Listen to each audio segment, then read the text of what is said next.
Assalamualaikum warahmatullahi wabarakatuh. Jumpa lagi di Good Night YouTube channel. Apa kabar nih teman-teman? Semoga kalian yang menonton video ini selalu diberi kesehatan dan dilancarkan rezekinya. Pada kesempatan kali ini, aku akan menceritakan pengalaman mistis dari seorang pendaki Gunung Merbabu yang saat itu dia mengalami koma selama 2 tahun setelah pendakiannya ke Gunung Merbabu. Ini ceritanya cukup panjang dan cukup seru. Jadi, untuk cerita lebih lengkapnya silahkan simak video ini sampai selesai. Good night.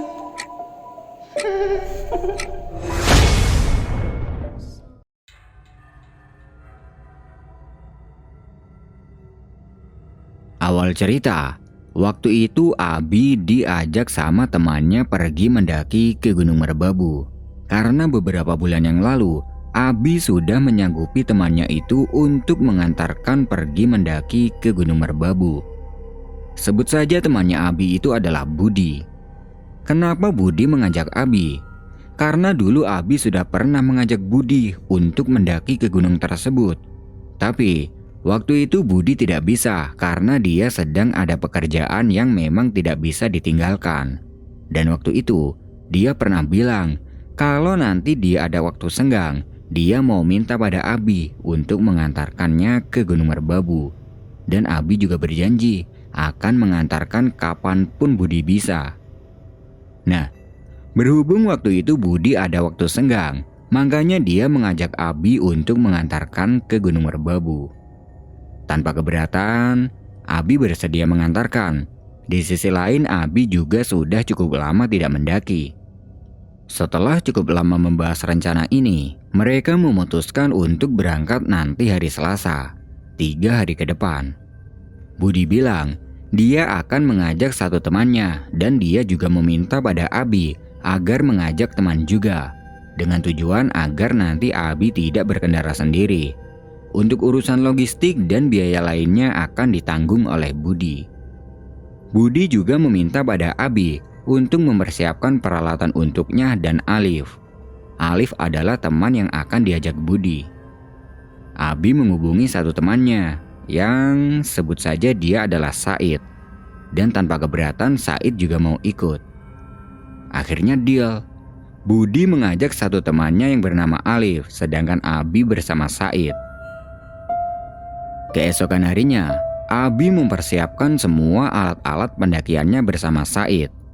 Jadi mereka ini sudah punya peralatan lengkap miliknya sendiri, sisanya mereka nyewa untuk Budi dan Alif.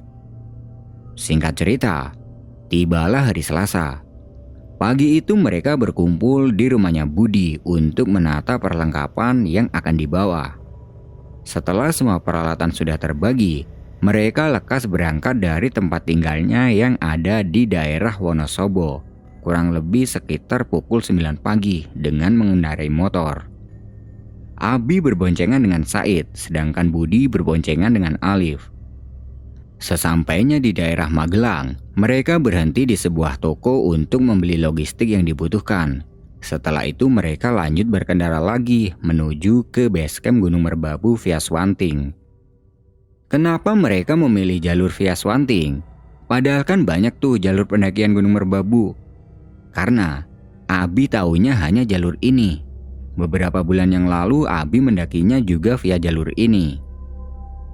Singkat cerita, sampailah mereka di base camp kurang lebih pukul 1 siang. Sesampai di situ mereka diminta untuk mengisi formulir pendakian oleh petugas yang sedang berjaga dan diberi selembar kertas yang bergambarkan peta untuk mencapai ke puncak. Setelah mengisi semua itu, mereka di-briefing oleh salah satu petugas tentang jalur yang akan mereka lewati. Mulai dari jangan lupa ucapkan salam sebelum masuk hutan, Gunung Merbabu yang terkenal dengan lembah mandingnya, hingga jangan camp di sembarang tempat. Tempat ideal untuk ngecamp adalah di pos 3. Setelah selesai briefing, mereka melakukan pengecekan alat pendakian yang dilakukan oleh salah satu petugas base camp. Jadi kalau mau naik ke Gunung Merbabu via Swanting ini, diwajibkan membawa peralatan lengkap. Jadi kalau kurang lengkap, pihak basecamp tidak mengizinkan pendaki untuk naik sebelum melengkapinya dulu. Ini semua dilakukan untuk keselamatan pendaki. Setelah dicek dan semuanya sudah lengkap, Abi bertanya pada petugas, apakah hari ini banyak yang mendaki. Menurut petugas tidak begitu banyak, hanya ada 4 rombongan yang sudah naik tadi pagi. Kemudian mereka bergerak menuju ke pintu hutan. Karena jarak dari basecamp menuju ke pintu hutan itu cukup jauh, mereka memutuskan untuk naik ojek. Ya hitung-hitung untuk menghemat tenaga. Lagi pula biaya ojeknya tidak begitu mahal, hanya Rp10.000. Sesampainya di pintu hutan, mereka berempat berdiri melingkar untuk berdoa agar diberi keselamatan hingga kembali turun nanti. Setelah selesai berdoa itu, mereka mulai bergerak memasuki hutan dan tidak lupa mengucapkan salam sesuai arahan dari petugas yang membriefing tadi. Pelan-pelan mereka berjalan dengan posisi Abi di paling depan dan Said di paling belakang. Setelah menempuh kurang lebih 30 menit perjalanan, sampailah mereka di pos 1. Di sini mereka berhenti sebentar untuk istirahat. Ketika sedang istirahat itu, Budi bertanya pada Abi, kira-kira perjalanan ini membutuhkan waktu berapa jam? Kalau menurut Abi dulu pas dia kesini, ya kira-kira membutuhkan waktu 7-8 jam. Setelah cukup istirahat itu, mereka kembali melanjutkan perjalanan. Jalur pendakian Gunung Merbabu via Swanting ini bisa dibilang masih cukup asri, hingga beberapa kali mereka menebas rumput yang menghalangi jalur pendakian. Seringkali mereka berhenti di beberapa titik untuk istirahat, di Lembah Gosong, Lembah Cemoro, dan Lembah Ngerijan. Setelah menempuh kurang lebih 2 jam perjalanan, sampailah mereka di pos 2 kurang lebih pukul 4:30 sore. Di sini mereka putuskan untuk istirahat dan mengisi perut sekalian menunggu malam. Peralatan masak mereka keluarkan dan beberapa makanan untuk dimasak. Terlihat jalur pendakian Gunung Merbabu via Swanting ini cukup sepi. Tidak ada pendaki lain yang naik sama sekali. Ya wajar sih, karena mungkin pada tahun 2017 jalur ini masih terbilang baru. Apalagi menurut petugas basecamp tadi hanya ada 4 rombongan yang naik hari ini. Sambil menunggu masakan yang belum matang, mereka ngopi-ngopi dan menghabiskan beberapa batang rokok. Singkat cerita, masakan pun sudah matang. Ketika sedang asik makan, tiba-tiba ada 1 orang pendaki cewek yang sedang berjalan naik. Melihat 1 pendaki cewek itu, spontan mereka semua terdiam. Karena cewek ini terus berjalan melewati pos 2 sambil menunduk dan tanpa menyapa Abi dan rombongannya. Dia memakai kemeja kotak-kotak, mengenakan topi bulat, membawa tas semi-carrier, dan tanpa menggunakan penerangan. Untuk wajahnya kurang jelas, karena pas dia berjalan sambil nunduk itu, wajahnya tertutupi rambut dan terlihat cukup menyeramkan. Oleh karena itu mereka semua hanya diam dan tidak ada yang berani menyapanya. Di sisi lain, hari itu juga sudah menjelang maghrib, jadi sudah cukup gelap. Setelah cewek itu berjalan meninggalkan pos 2, Budi membuka omongan. Tadi siapa ya? Kok berani mendaki sendirian? Gak tahu Bud, orang daerah sini mungkin. Jawab Abi yang sudah berpikiran aneh-aneh. Seketika itu suasana menjadi mencekam. Karena kalau dipikir secara logika, tidak mungkin ada cewek yang berani naik sendiri, mengingat di jalur ini masih cukup rimbun. Bahkan Abi sendiri yang cowok pun tidak berani kalau harus mendaki sendirian. Mungkin ini alasannya kenapa penjaga basecamp tadi bilang kalau jangan camp di sembarang tempat. Abi mengajak mereka semua untuk mempercepat makannya dan segera melanjutkan perjalanan. Jadi, niat mereka yang tadinya akan lanjut berjalan setelah maghrib itu batal mengingat perkataan petugas dari basecamp tadi. Setelah selesai makan, mereka pun berkemas dan lanjut berjalan lagi. 4 buah senter sudah siap di tangan mereka masing-masing. Sambil berjalan, Mereka membahas pendaki cewek tadi yang lewat. Tapi semakin lama dibahas, keadaan malah semakin mencekam. Hingga akhirnya mereka memutuskan untuk tidak membahas soal itu lagi dan melupakannya. Ya, anggap saja itu memang pendaki yang sedang solo hiking. Setelah cukup lama berjalan melewati hutan, sampailah mereka di pos mata air. Di pos mata air ini areanya sudah mulai terbuka. Sesampai di situ, Abi bilang pada yang lain kalau di sebelah kanan itu view-nya adalah Gunung Merapi. Berhubung sekarang malam, jadi Gunung Merapi tidak terlihat. Nah, ketika sedang sibuk membahas soal view Gunung Merapi, dari depan, Abi melihat ada satu orang pendaki yang sedang duduk sendiri. Mereka langsung menghampiri pendaki itu. Setelah dilihat-lihat, kok kayaknya Abi tidak asing dengan pendaki ini. Ternyata benar.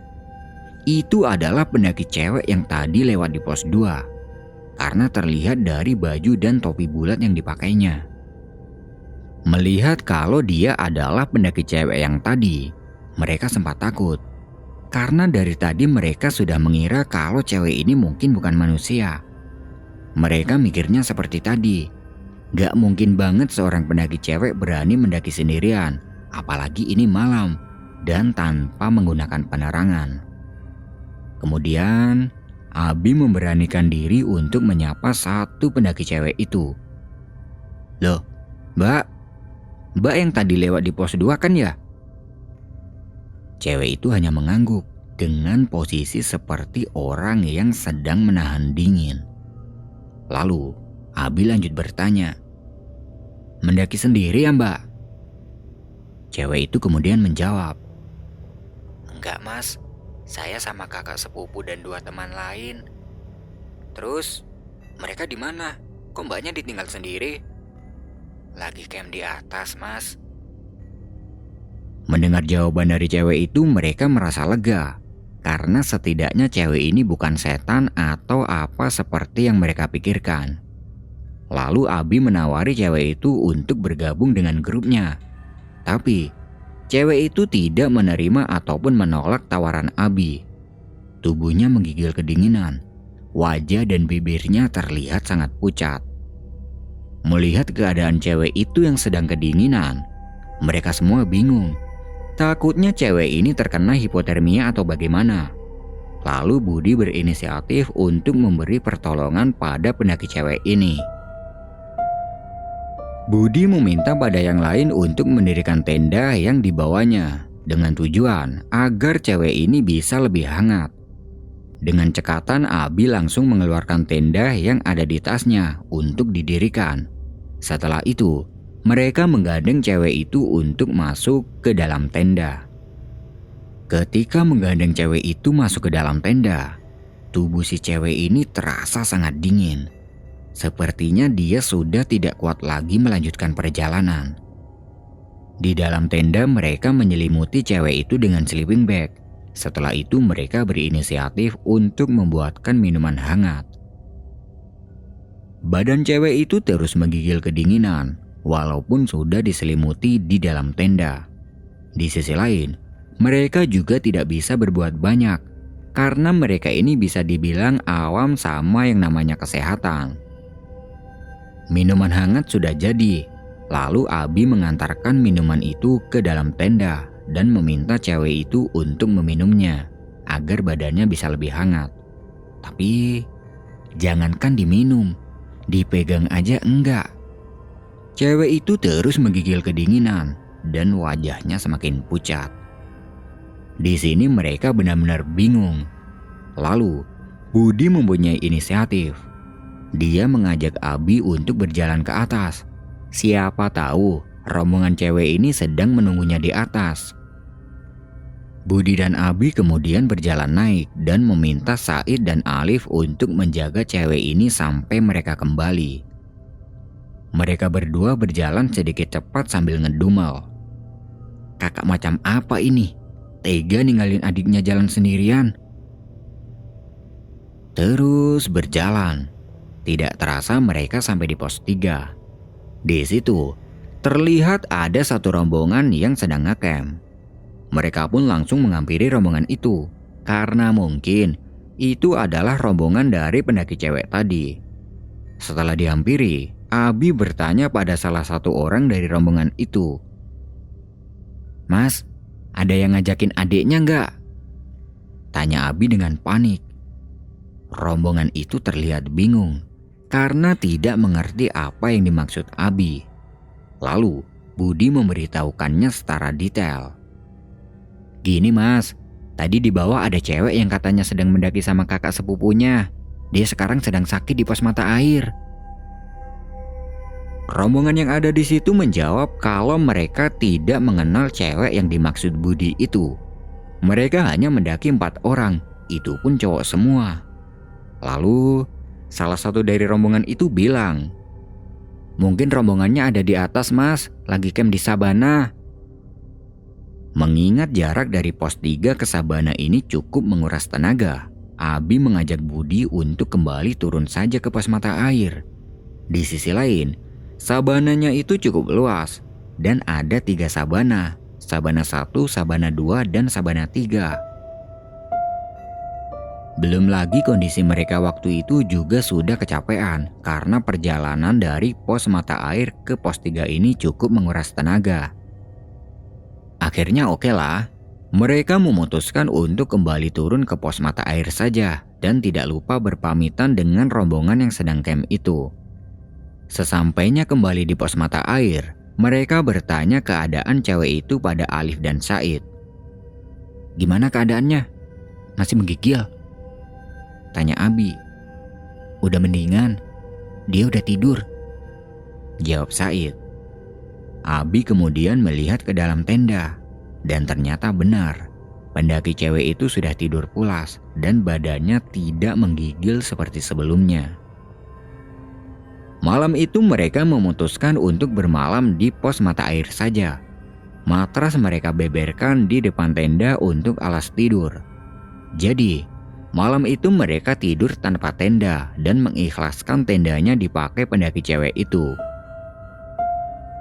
Keesokan harinya, mereka semua dibuat kaget karena pendaki cewek yang semalam tidur di tenda itu tiba-tiba tidak ada.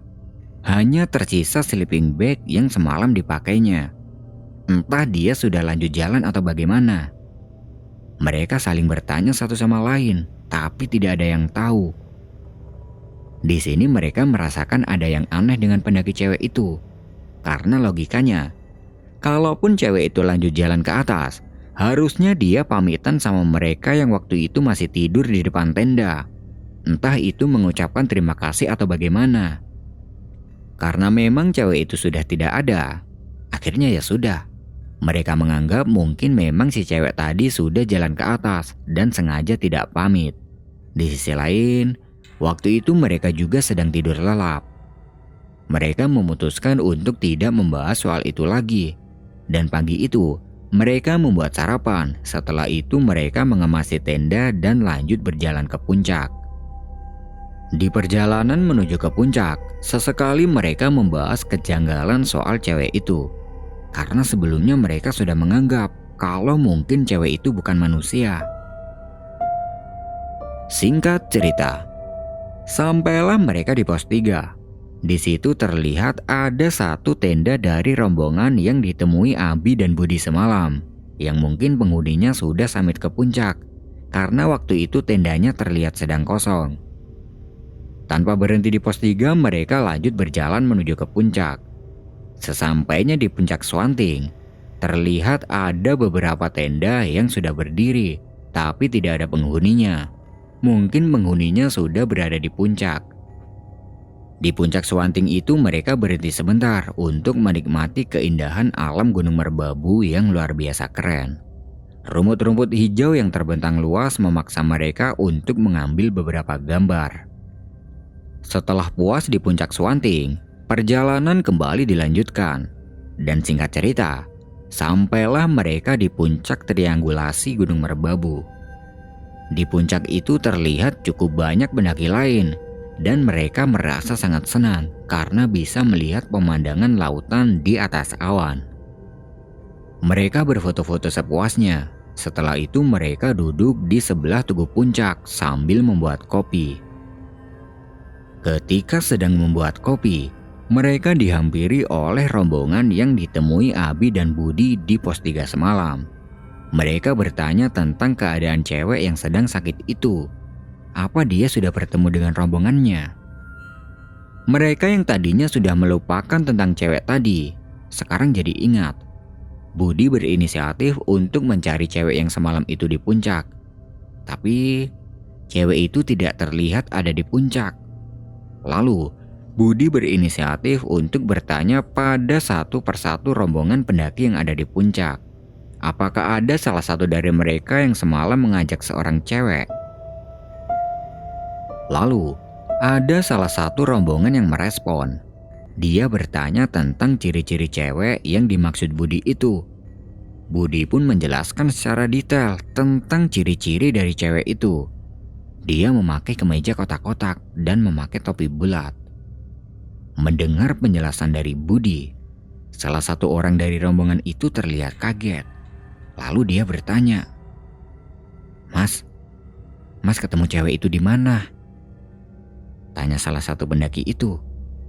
"Di pos mata air, Mas. Semalam dia kedinginan, terus kita diriin tenda di sana," jawab Budi. Rombongan dari pendaki itu saling melihat satu sama lain. Sepertinya mereka sedang menyembunyikan sesuatu. Tanpa memberitahu apapun, salah satu dari mereka mengajak Budi dan rombongannya untuk jalan turun bareng. Karena kebetulan rombongan itu juga turunnya via jalur Swanting. Di perjalanan turun dari puncak, mereka berkenalan dan tanya tempat tinggal dengan rombongan itu. Mereka ada 4 orang, sebut saja salah satunya adalah Irul. Abi bertanya pada Irul, "Mas kenal dengan pendaki cewek itu? Emangnya sampean ketemu sama cewek itu di mana?" "Di pos mata air, Mas, semalam. Kasihan banget, dia kedinginan." "Ya udah, kalau gitu ntar kita berhenti di situ dulu." Singkat cerita, sampailah mereka di pos mata air. Di situ Irul bertanya pada Abi, tepatnya di mana dia bertemu dengan cewek itu. Abi pun menjelaskan kalau semalam cewek ini sedang duduk di sebelah pancuran air. Kemudian mereka menggandengnya masuk ke dalam tenda. Irul kemudian menjelaskan juga pada Abi dan rombongannya kalau cewek itu adalah adik sepupunya Irul. Tapi dia sudah balik turun bersama teman lainnya karena tidak kuat. Mendengar penjelasan dari Irul, Abi dan yang lain merasa lega karena setidaknya tidak terjadi apa-apa dengan cewek itu. Kemudian mereka melanjutkan perjalanan turun dan singkat cerita sampailah mereka semua kembali di base camp. Di base camp, Abi bertanya pada Irul di mana adik sepupunya itu. Karena sesampai di base camp itu, Abi tidak melihat keberadaan adik sepupunya Irul. Lalu Irul memberitahu sesuatu pada mereka, kalau sebenarnya adik sepupunya itu sekarang dalam keadaan koma di rumah sakit sejak 2 tahun yang lalu, tepatnya setelah melakukan pendakian ke Gunung Merbabu via jalur ini. Mendengar itu mereka semua terkejut dan tidak percaya, karena tidak mungkin orang koma kok bisa melakukan pendakian. Melihat Abi yang sepertinya tidak percaya, Irul mengajak Abi dan rombongannya untuk mampir di rumah sakit tempat adik sepupunya itu dirawat. Karena kebetulan jalan pulang mereka ini searah dengan rumah sakit tersebut yang berada di kota Magelang, Abi setuju, begitupun dengan yang lain. Karena di sisi lain mereka juga penasaran. Pulanglah mereka dari base camp menuju ke rumah sakit tersebut. Sesampainya di rumah sakit, Irul mengajak mereka semua untuk pergi ke sebuah kamar. Yang di situ ada satu orang cewek yang sedang terbaring di atas ranjang. Dia sedang dijaga oleh ibunya. Irul kemudian meminta pada Abi untuk melihat dengan jelas cewek yang sedang terbaring itu. Dan ternyata benar. Itu adalah cewek yang ditemui Abi dan rombongannya di gunung semalam. Dia adalah Fitri. Sontak mereka semua terkejut. Spontan Budi berucap, "Loh, ini kan bener-bener cewek yang semalam ketemu sama kita." Mendengar ucapan dari Budi, ibunya Fitri yang ada di situ langsung merespon. Dia tanya ke Budi, "Mas-mas ini ketemu sama Fitri di mana?" "Semalam di gunung, Bu. Dia sedang kedinginan, terus kami tolongin. Tapi besoknya udah gak ada." Mendengar penjelasan dari Budi, ibunya Fitri kaget. Dia berpikir kalau sakit yang dialami Fitri ini bukan karena medis, tapi karena hal gaib. Di sisi lain, ibunya Fitri ini sedikit banyak tahu tentang hal gaib. Dia mengucapkan terima kasih banyak pada Budi dan rombongannya karena sudah mau menolong Fitri selama di gunung itu. Beliau juga bilang soal ini jangan dipikirkan lagi. Akhirnya oke lah, Abi dan teman-temannya pamit pulang pada ibunya Fitri. Dan mereka juga turut mendoakan semoga Fitri cepat diberi kesembuhan. Dia juga berpamitan dengan Irul. Tapi sebelum pulang, mereka sempat bertukar nomor HP dengan tujuan untuk menyambung tali silaturahmi. Mereka pulang dengan penuh pertanyaan di dalam otak. Kalau sebenarnya Fitri sedang berada di rumah sakit, terus yang ketemu di gunung itu siapa? Singkat cerita, sampailah mereka di rumah masing-masing. Beberapa hari kemudian, Abi mendapat telepon dari Irul yang mengajaknya untuk naik ke Gunung Merbabu lagi dengan alasan ada hal yang penting, dengan catatan hanya berdua saja. Abi pun setuju dengan ajakan Irul karena sebenarnya Abi masih penasaran dengan kejadian waktu itu. Dia berpikir mungkin ini ada hubungannya dengan kejadian itu. Kemudian, mereka menentukan hari kapan mereka akan berangkat dan mereka memutuskan untuk berangkatnya 2 hari ke depan. Singkat cerita, tibalah hari keberangkatan. Mereka sepakat untuk bertemu di kota Magelang. Setelah bertemu, Abi bertanya kenapa tiba-tiba Irul mengajak ke Gunung Merbabu lagi.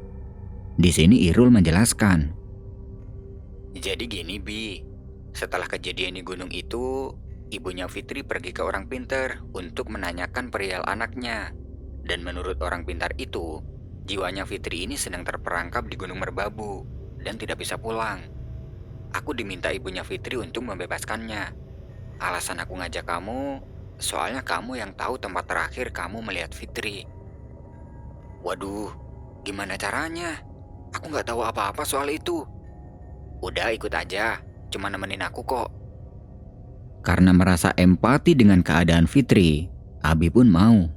Dan berangkatlah mereka berdua ke Gunung Merbabu.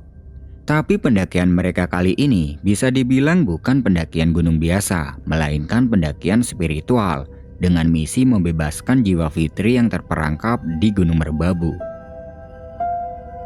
Mereka berangkat dari Magelang mengendarai motor milik Irul. Selama di perjalanan, ada rasa takut yang dirasakan Abi. Karena sebelumnya, dia belum pernah melakukan hal-hal seperti itu, apalagi di gunung. Tapi dia sudah mempercayakan semua itu pada Irul. Karena mungkin, Irul lebih berpengalaman di bidang itu. Singkat cerita, sampailah mereka di base camp Gunung Merbabu via Swanting. Waktu itu mereka tidak membawa perbekalan banyak karena memang pendakian kali ini bukan untuk ke puncak. Mereka hanya membawa 1 tas carrier milik Irul, sedangkan tas milik Abi ditinggal di rumahnya Irul. Di pos, mereka sempat ditanya oleh petugas karena waktu itu petugas masih ingat dengan mereka yang 2 minggu lalu mendaki ke sini. "Perasaan kalian habis dari sini ya?" tanya petugas. "Iya pak, 2 minggu yang lalu. Ketagihan, makanya pengen naik lagi," jawab Irul. Irul sengaja tidak memberitahukan tujuan mereka pada penjaga pos karena takutnya tidak boleh naik atau yang lain. Setelah menyelesaikan pendaftaran, mereka langsung memulai pendakian. Pendakian dimulai pukul 4 sore dari pintu hutan. Di awal-awal perjalanan masih belum ada yang aneh. Sesekali Abi bertanya pada Irul tentang tujuan pendakian ini, dan Irul hanya menjawab, Udah tenang aja, nanti kita bakal dibantuin orang pintar yang aku ceritain tadi. Irul kemudian bertanya pada Abi tentang pengalamannya mendaki gunung selama ini, dengan tujuan agar Abi tidak memikirkan soal itu lagi. Abi pun menceritakan semua pengalamannya ketika mendaki, termasuk pendakian pertamanya ke gunung ini. Singkat cerita, sampailah mereka di pos 1. Di pos 1 ini entah kenapa Abi mempunyai firasat yang tidak enak, seperti akan terjadi sesuatu pada dirinya. Tapi mengingat perkataan Irul tadi, dia berusaha untuk tenang dan menganggap mungkin itu hanya perasaannya saja.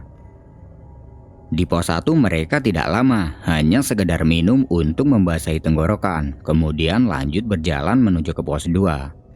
Di perjalanan menuju ke pos 2, firasat tidak enak yang dirasakan Abi ini tiba-tiba semakin kuat. Sebenarnya, Abi tidak ingin memikirkan hal itu, tapi nggak tahu kenapa di dalam diri Abi ini ada rasa takut yang sebelumnya belum pernah dia rasakan.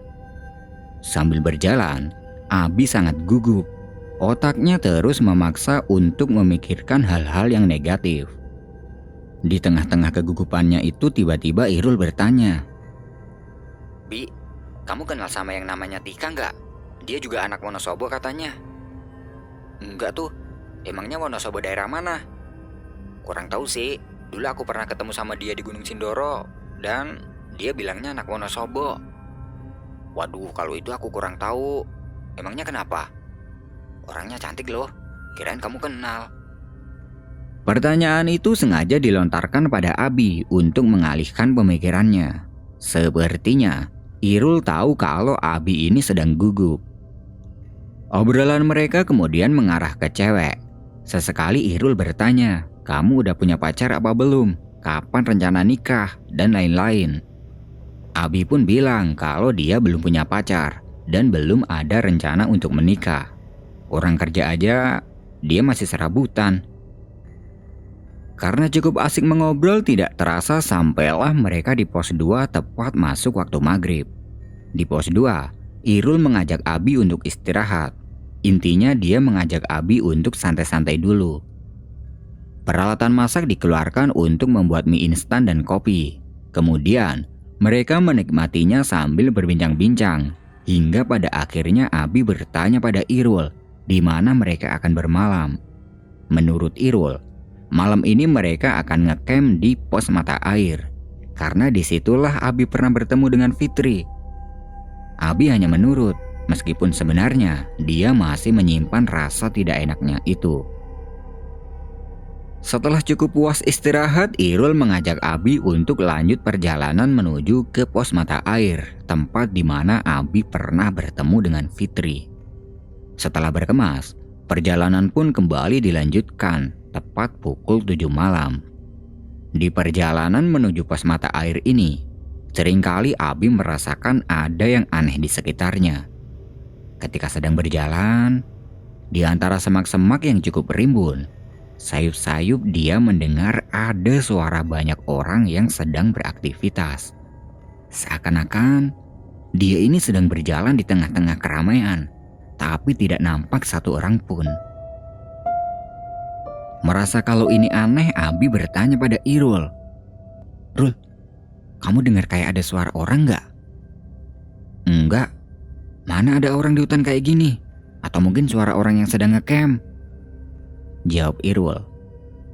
Melihat kalau Irul tidak mendengarkan suara ini, Abi berpikir, masa iya ya Irul nggak dengar suara ini? Padahal ini jelas banget loh. Abi tidak melanjutkan pertanyaannya karena dia berpikir kalau mungkin Irul juga mendengar, tapi dia tidak bilang padanya, alias berbohong. Mereka pun terus berjalan. Semakin jauh berjalan, suara keramaian itu terdengar semakin jauh. Tapi kali ini ada sesuatu yang lebih aneh lagi. Abi merasa kalau perjalanannya ini ada yang mengikuti. Abi yang waktu itu berjalan di belakang seringkali menoleh ke belakang, tapi tidak terlihat ada siapapun. Hingga akhirnya terdengar ada suara di belakangnya.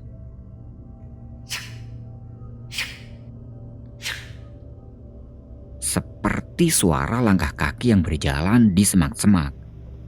Mendengar itu, spontan Abi langsung menoleh ke belakang untuk memastikan suara itu.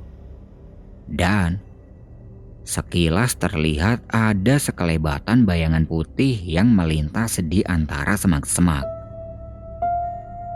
Abi menganggapnya ini wajar, mengingat pendakian mereka ini bukan pendakian biasa, melainkan pendakian spiritual. Karena takut, Abi meminta pada Irul untuk bertukar posisi, dan Irul pun tidak keberatan. Sekarang Abi di depan dan Irul di belakang. Tapi sesekali Abi masih melihat sekelebatan bayangan putih itu di depan. Nah, berhubung sudah terlanjur minta ganti posisi, mau tidak mau dia harus memberanikan diri untuk terus berjalan. Singkat cerita, sampailah mereka di pos mata air pada pukul 9 malam. Sampai di situ mereka langsung mendirikan satu tenda yang dibawa Irul. Setelah tenda sudah berdiri, mereka langsung membuat kopi untuk menghangatkan tubuh karena malam itu suhunya cukup dingin. Ketika sedang sibuk merebus air, terlihat ada 2 orang pendaki yang akan naik. Mereka berhenti di pos mata air di dekat Abi dan Irul yang sedang sibuk dengan airnya yang belum mendidih. Pendaki itu menyapa mereka berdua. "Mau naik apa udah turun, Mas?" "Oh, kita mau turun, Mas, tapi sengaja camp dulu nunggu besok," jawab Irul.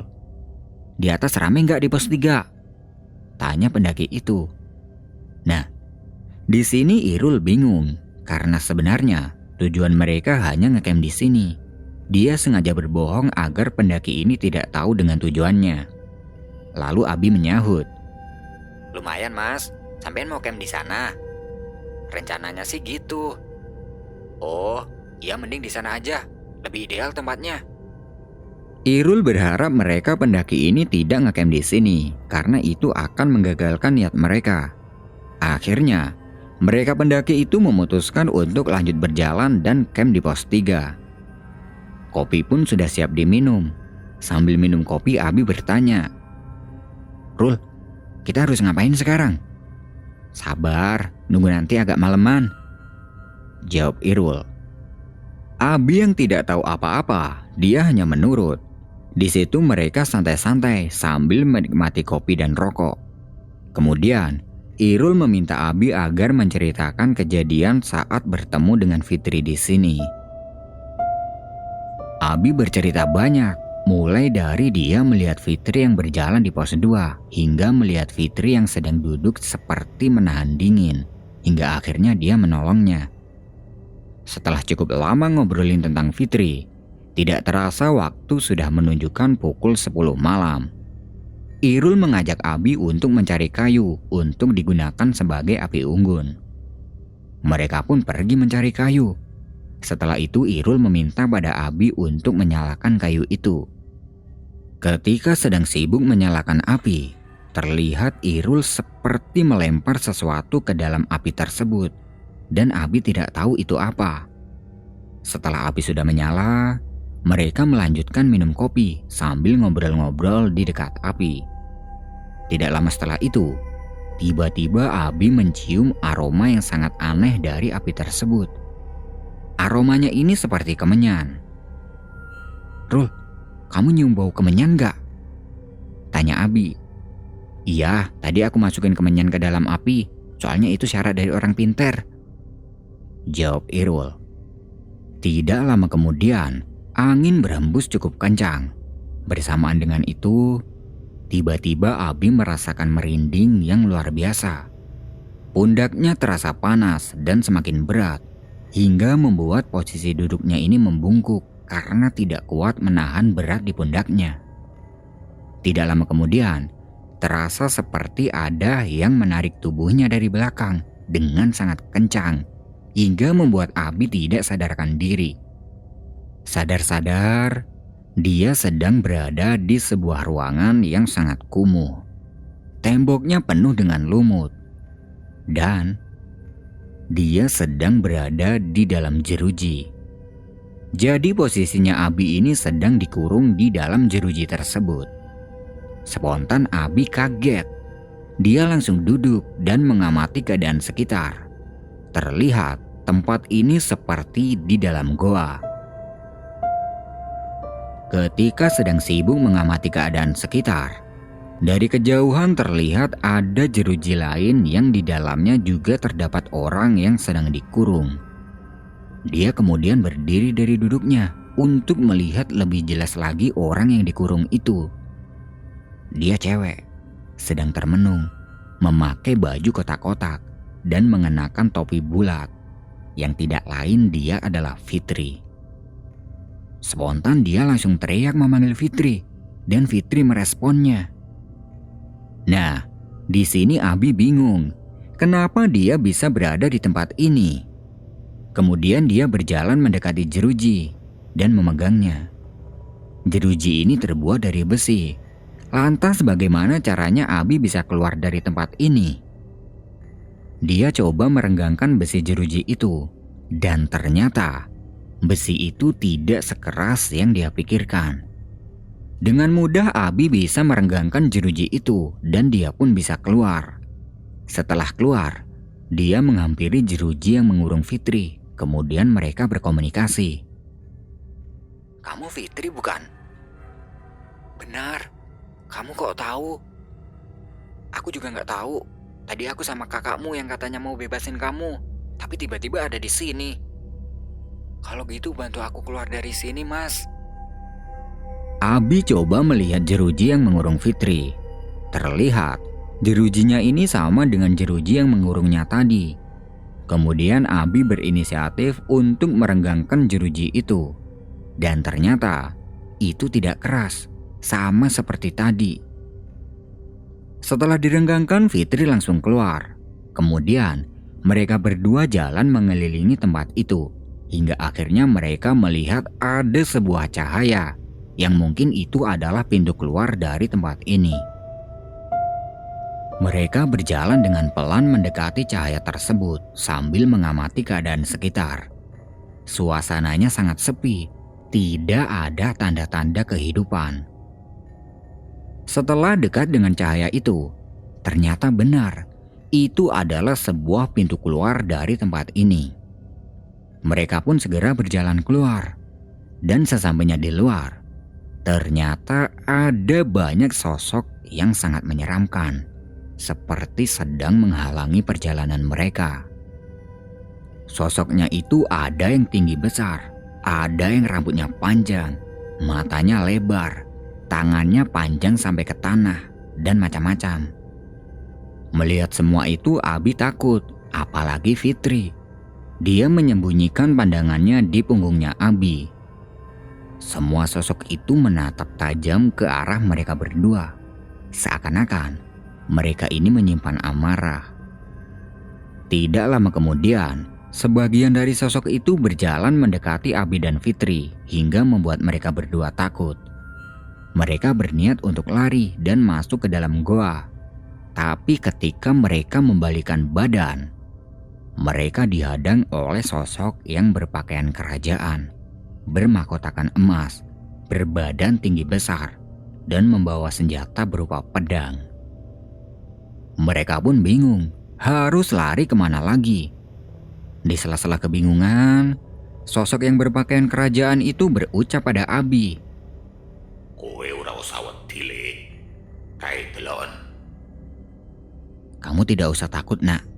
Lihat itu," ucap orang itu sambil menunjuk ke arah sosok yang menyeramkan tadi.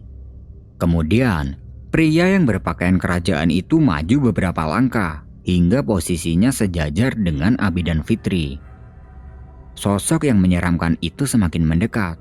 Kemudian, orang yang berpakaian kerajaan itu menghentakkan kakinya ke tanah sebanyak 3 kali. Hentakan pertama membuat sosok yang menyeramkan itu kocar-kacir. Hentakan yang kedua membuat sosok itu semuanya roboh. Dan hentakan yang ketiga, semua sosok yang menyeramkan itu tiba-tiba hilang. Melihat kejadian ini, Abi dan Fitri terkejut. Seakan mereka ini tidak percaya dengan apa yang sudah dilihatnya. Setelah itu pria yang berpakaian kerajaan berucap, "Wis nang mulih le. alammu. Udah, cepat pulang nak. Ini bukan alammu. Abi pun berpikir, karena dia tidak tahu di mana jalan untuk pulang. Dia kemudian bertanya pada pria yang berpakaian kerajaan itu. Bagaimana caranya kami bisa pulang? Pria itu mengulurkan tangannya dan meminta mereka berdua untuk memegang telapak tangannya. Abi dan Fitri pun menuruti. Setelah memegang telapak tangan pria itu, mereka berdua ditarik sekencang-kencangnya hingga mereka ini terlempar. Dan pandangan Abi disilaukan oleh sebuah cahaya yang sangat terang, sehingga dia tidak bisa melihat apa-apa. Tidak lama kemudian, pandangan Abi menjadi gelap dan Abi melihat Irul sedang panik. Abi, kamu gak apa-apa? Tanya Irul yang sedang panik. Abi kemudian duduk dari tidurnya dan minta tolong pada Irul untuk mengambilkan air putih. Setelah minum beberapa teguk air, Abi mencoba mengingat kejadian yang tadi dialaminya. Kemudian dia menceritakan semua itu kepada Irul. Kalau tadi dia sempat terkurung di dalam jeruji dan bertemu dengan Fitri. Irul kemudian menggandeng Abi masuk ke dalam tenda agar Abi bisa beristirahat. Abi yang waktu itu merasakan sakit di seluruh tubuhnya, dia langsung tidur pulas. Keesokan harinya Abi sudah mendingan dan Irul mengajaknya untuk kembali turun karena katanya misinya ini sudah selesai. Tanpa sarapan mereka langsung mengemasi tenda dan langsung berjalan turun. Di perjalanan turun, Abi masih terus kepikiran kejadian yang semalam dialaminya. Dalam hati dia berkata, semalam aku di mana ya? Dan siapa pria yang berpakaian kerajaan itu? Singkat cerita, sampailah mereka kembali di base camp. Tanpa lama-lama lagi, mereka langsung berkendara pulang. Di perjalanan pulang menuju ke Magelang, mereka sempat mampir di warung untuk sarapan. Ketika berada di warung makan, Irul menjelaskan semuanya kepada Abi tentang kenapa dia mengajak Abi dalam misi ini. Mendengar itu, Abi sedikit tidak percaya karena dia merasa tidak punya kelebihan apa-apa. Setelah selesai makan, mereka menuju ke rumah sakit tempat Fitri dirawat. Di rumah sakit, ternyata Fitri sudah siuman. Dia sedang menangis sambil memeluk ibunya. Melihat kedatangan Abi dan Irul, ibunya Fitri menghampiri mereka dan langsung memeluk Abi sambil mengucapkan terima kasih sebanyak-banyaknya, sambil beliau menitihkan air mata. Abi yang tidak tahu apa-apa pun bingung. Lalu, ibunya Fitri mengajak Abi untuk duduk di sebuah kursi dan menjelaskan tentang semua ini kepada Abi. Bahwasanya, dia sengaja meminta Irul untuk mengajaknya pergi ke gunung itu. Karena menurut orang pintar yang didatanginya, Abi ini mempunyai khodam pendamping yang sangat kuat. Dan itu bisa membebaskan jiwa Fitri dari alam gaib. Mendengar penjelasan itu, Abi malah semakin heran. Apa mungkin yang dimaksud ibunya Fitri itu adalah pria yang memakai baju kerajaan? Ibunya Fitri kemudian mengambil sebuah kotak dan diberikan kepada Abi sebagai tanda terima kasih. Dibukalah kotak itu sama Abi, dan ternyata isinya adalah sejumlah uang yang cukup banyak. Karena merasa tidak pantas menerima itu, Abi pun menolak. Tapi ibunya Fitri tetap memaksa Abi agar menerimanya. Karena kalau tidak, dia sudah menggagalkan niat orang yang mau sedekah. Terpaksa Abi pun menerimanya dan dia ikut senang karena Fitri sekarang sudah siuman. Abi berpamitan pada ibunya Fitri dan Irul untuk kembali pulang. Di perjalanan pulang, dia terus memikirkan apa yang sudah dikatakan oleh ibunya Fitri tadi. Sesampainya di rumah, dia menemui ibunya dan memberikan barang pemberian ibunya Fitri tadi pada ibunya. Setelah itu dia bertanya. Ibunya Abi membuka kotak itu. Melihat isi di dalamnya, beliau kaget melihat uang sebanyak itu. Lalu beliau bertanya pada Abi, dari mana dia mendapatkan uang ini. Abi pun menjelaskan kalau tadi dia diberi sama seseorang sebagai tanda terima kasih karena dia sudah membebaskan anaknya dari alam gaib, serta menjelaskan apa yang sudah dikatakan ibunya Fitri tadi, kalau Abi punya khodam yang kuat. Nah, di sini ibunya Abi menceritakan yang sebenarnya tentang keluarganya, bahwasanya keluarganya ini masih ada keturunan darah biru dari seorang raja yang ternama. Pantas saja waktu itu ada pria berpakaian kerajaan yang menolongnya. Mungkin itu adalah raja yang dimaksud ibunya.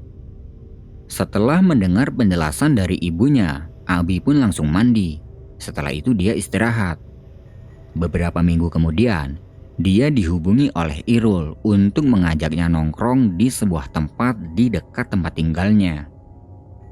Berangkatlah Abi ke tempat tersebut. Sesamanya di sana, terlihat Irul bersama seorang cewek yang tidak lain adalah Fitri.